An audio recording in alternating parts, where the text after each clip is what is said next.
veille de mercato, souvent une semaine avant l'ouverture, il y a des articles qui sortent ici et là.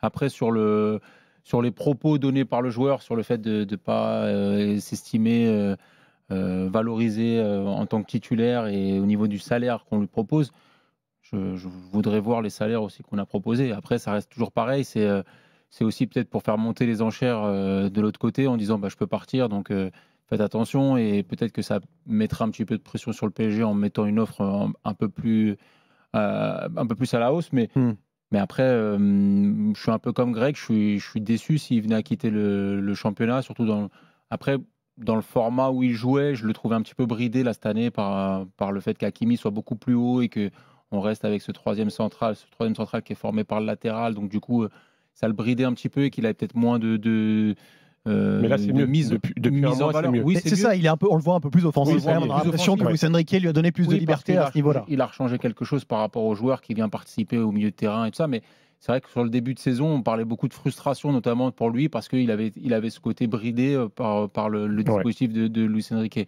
Après, voilà, pour moi, c'est de bonne guerre aussi. C'est un peu aussi des discours d'agents avant justement ce mercato qui peuvent être mis en avant. Mais pour le Paris Saint-Germain, c'est pas forcément une bonne nouvelle, sachant que déjà les postes de latéraux sont parce que là derrière, tu aurais éventuellement Lucas Hernandez qui revient cette année, qui a eu une saison un petit peu plus compliquée.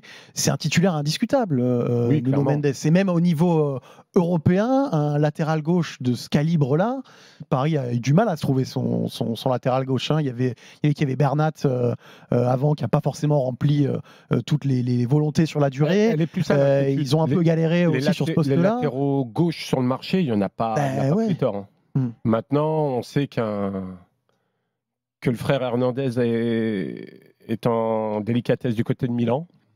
Donc, ça peut être une solution aussi de repli.